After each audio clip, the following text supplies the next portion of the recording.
عَسَىٰ أَن يَهْدِيَنِي رَبِّي لِأَقْرَبَ مِنْ هَذَا رَشَدًا. Now the last and what I consider the most beautiful part of this expression. Perhaps Allah will guide me. Guide me to what? Guide me to what? He says, لِأَقْرَبَ مِنْ هَذَا رَشَدًا. You know, the language of this is so profound, and in a khutbah, I can't give you grammar lessons because you'll have a headache. So I want to try to make this as simple as I can. In the Arabic language, sometimes you say over there, and sometimes you say all the way over there. When you say all the way over there, you're saying that I'm guiding you to your destination. If you just say over there, maybe you get over there, then you have to go somewhere else and somewhere else and somewhere else. But if I say all the way over there, then I've told you that that's where you have to go. You don't have to go any further than that. When the lam is used, عَسَىٰ أَن يَهْدِيَنِي رَبِّي لِي أَقْرَبَ. Al-lam. This lam, what it suggests, this is al-muntaha. There's no higher thing to ask for in this dunya. If you get this, there's nothing better to ask for.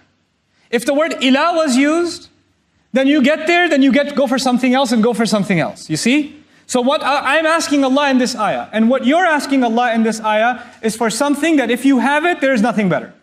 It is the ultimate end. Now what is that ultimate end? He says, لِأَقْرَبَ مِنْ هَذَا. Closer than this. I hope Allah will guide me closer, all the way closer than this. What does the word this mean? This means where I am right now. Now let's understand what this means in simple language. All of us, alhamdulillah, thumma alhamdulillah, have some degree of guidance. The fact that we're sitting in the house of Allah on Jumu'ah means Allah has given us some guidance. Some people Allah has given more guidance, some Allah has given less guidance. Some have more knowledge, some have less knowledge. Some have better attention when they pray, some have less attention when they pray. We're not all on the same level. That's a fact.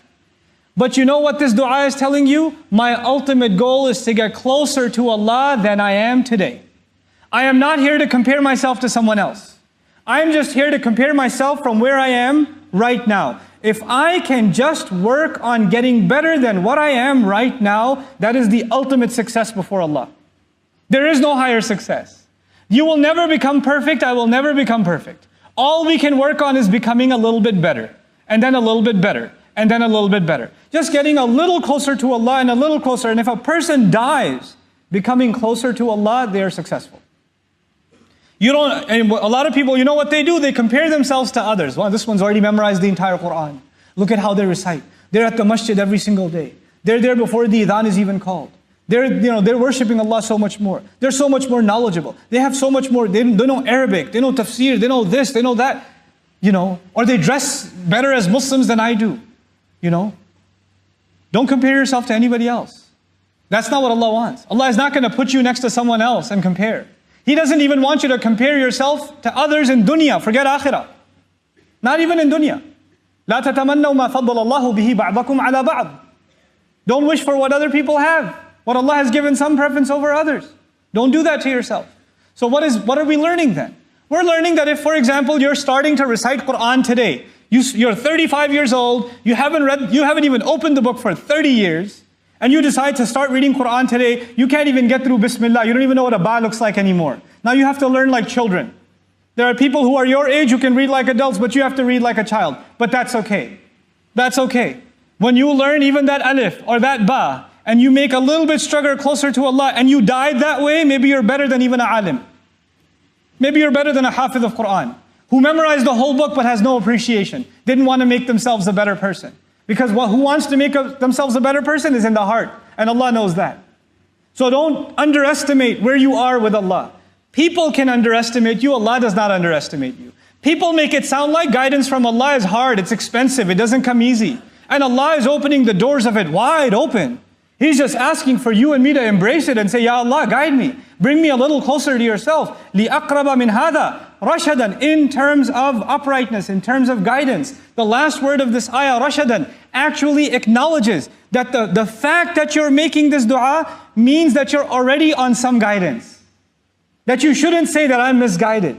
It already acknowledged that the fact that Allah gave you the ability to make this dua itself is a gift of guidance from Him. And Allah will give you more, and He will give you more, and He will give you more.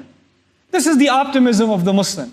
When guidance comes in this world, then tama'nina comes. Itmi'nan comes. Our heart becomes tranquil. Ala bi dhikrillahi tatma'inna al-qulub. And this is what I want to conclude with. When a heart becomes tranquil, when a heart becomes at peace, then the people around that person, they're also, the peace is infectious. That iman is infectious. Peace spreads in the family. Peace spreads among friends. Peace spreads in a community when guidance comes.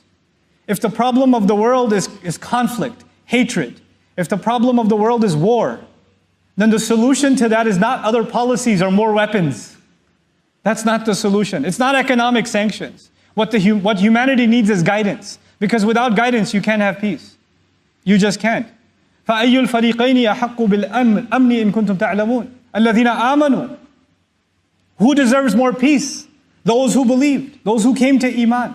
This is what we're asking Allah Azza wa Jal. When you and I make dua for peace in the world, for peace in the Muslim lands, for peace for those who are oppressed, when we make those du'as, then we're actually directly asking Allah to increase us and the world around us in guidance. May Allah Azza wa Jal increase all of us in guidance and make us of those who are positive about their future, their own future, the future of their children, the future of this ummah, and the future of the world over. This entire world, we have to be concerned for it. Not just our own ummah, the entire world. We are the millah of Ibrahim alayhi salam. Ibrahim alayhi salam used to be concerned for all of humanity. That is the legacy that we've inherited.